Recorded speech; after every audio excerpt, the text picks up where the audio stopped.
제가 초등학생 때 처음으로 식물을 심었습니다. 그때 심었던 식물이 포도나무였습니다.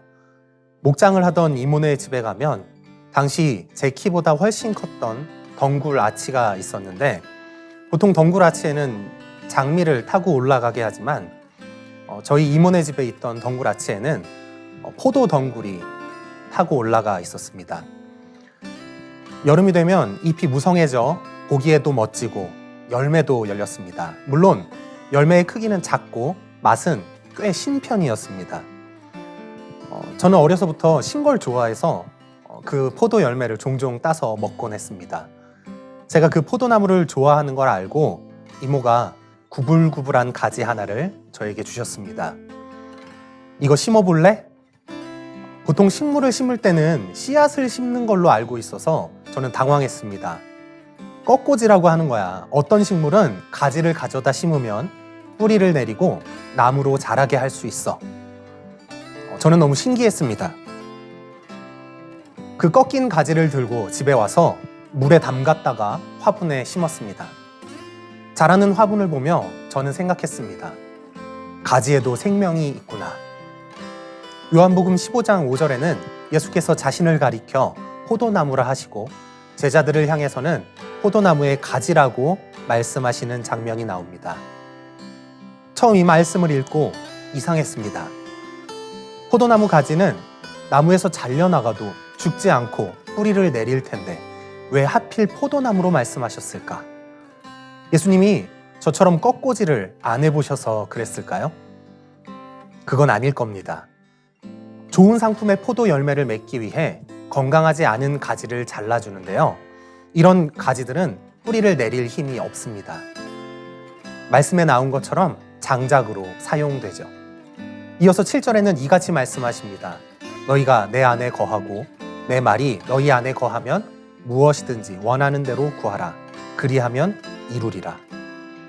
우리가 포도나무이신 예수 안에 거하는 것만 강조하신 것이 아니라 포도나무이신 예수께서 가지인 우리 안에도 거하신다라고 말씀하시죠. 꺾인 가지여도 여전히 포도나무의 생명, 곧 예수 그리스도의 제자라는 분명한 정체성을 믿음으로 고백하는 이들에게는 새로운 생명으로서의 성장과 믿음의 열매가 있다는 것을 분명하게 약속하신 것입니다. 포도나무는 포도과의 낙엽성 덩굴식물로 선사시대부터 인류와 함께한 과수입니다. 포도는 인류가 재배한 가장 오래된 과일로도 알려져 있습니다. 성경에서도 인류가 처음으로 재배한 과일이 포도라고 나옵니다. 창세기 9장에 홍수가 그치고 노아가 농사를 시작하여 포도나무를 심었다고 나옵니다.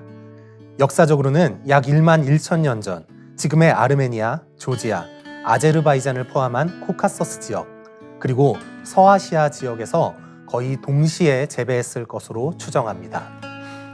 기원전 4천년경에는 바빌로니아, 수메르, 아시리아 등 메소포타미아 전역에서 포도를 재배했는데 이때부터 이미 우수한 품종의 포도가 만들어졌다고 합니다.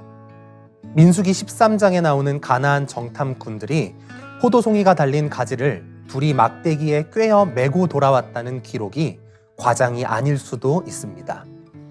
포도와 늘 함께 등장하는 것이 포도주입니다.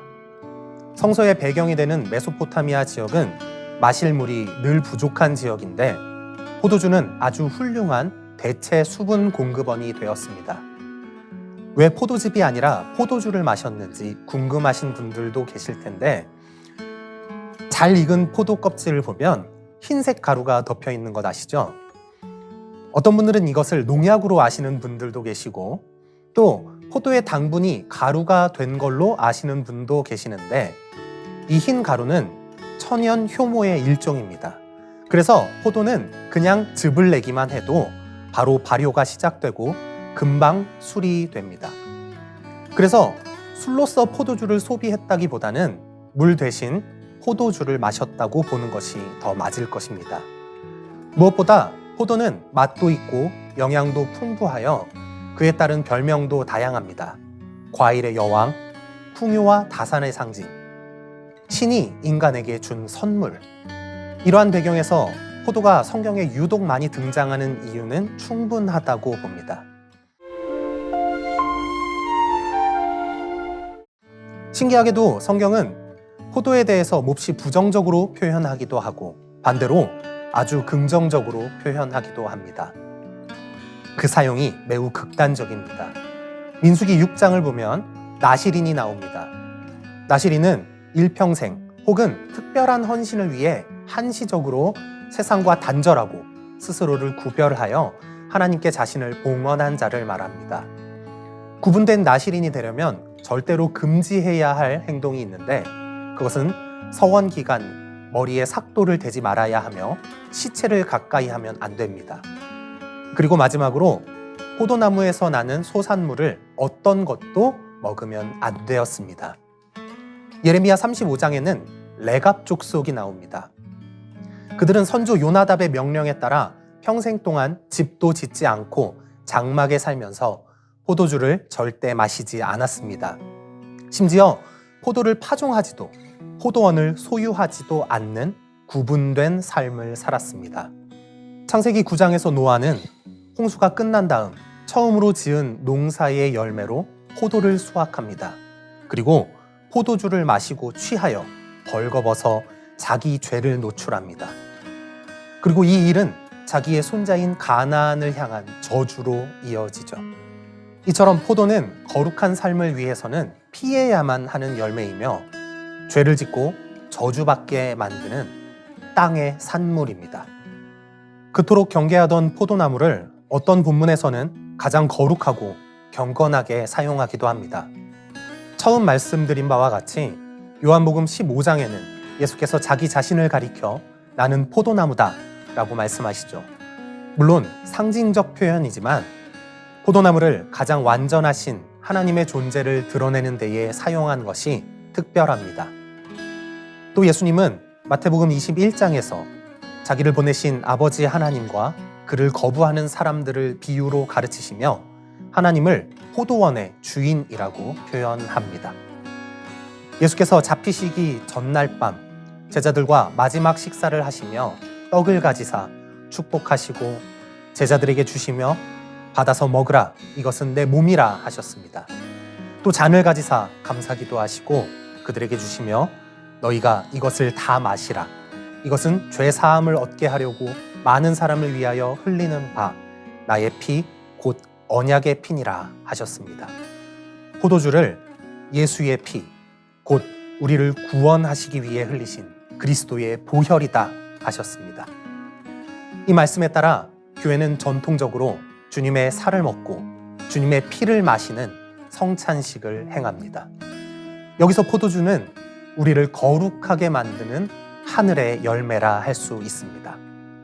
그렇다면 우리는 포도나무에 대해서 어떻게 이해해야 할까요? 죄를 짓게 하는 나무인지, 죄를 해결하게 하는 나무인지, 성경은 상황에 따라 다르게 설명하니 해석이 쉽지 않습니다. 포도에 대한 긍정적이고 부정적인 두 가지 사용이 동시에 나타나는 본문이 있습니다. 요한복음 2장에 예수님의 첫 번째 표적으로 나오는 물을 포도주로 바꾸신 가나의 혼인잔치입니다. 예수께서 초청받은 갈릴리 가나라는 동네의 혼인잔치에서 포도주가 다 떨어집니다. 예수께서는 하인들에게 정결 예식에 사용하는 돌 항아리에 물을 받아오게 합니다. 그리고 그것을 떠서 연회장에게 갖다 주라고 하십니다. 연회장이 그것을 맛보고 가장 좋은 포도주를 이제 내었다라고 말합니다. 이전에 사람이 준비한 포도주와 이후 예수께서 주신 포도주를 분명하게 대비합니다. 인간이 농사지어 얻은 포도주는 인간을 죄의 길로 가게 하는 이 땅의 공급입니다. 그러나 예수께서 제자들에게 따라주신 포도주, 예수께서 물에서 바꿔주신 포도주는 하늘의 공급입니다. 예수님을 포도나무, 그리고 우리는 가지라는 말씀에는 예수로부터 공급받아 예수를 열매로 맺으라는 제자의 삶을 강조합니다. 이 땅에 즉각적이고 달콤한 공급에 관심 두지 마시기를 바랍니다. 예수 그리스도로부터 공급되는 하늘에 영원하고 생명이 있는 공급에 관심 가지시기를 주님의 이름으로 축복합니다. 마지막으로 이 말씀을 읽고 마치겠습니다. 나는 포도나무요, 너희는 가지라. 그가 내 안에, 내가 그 안에 있으면 사람이 열매를 많이 맺나니 나를 떠나서는 너희가 아무것도 할 수 없음이라. 아멘.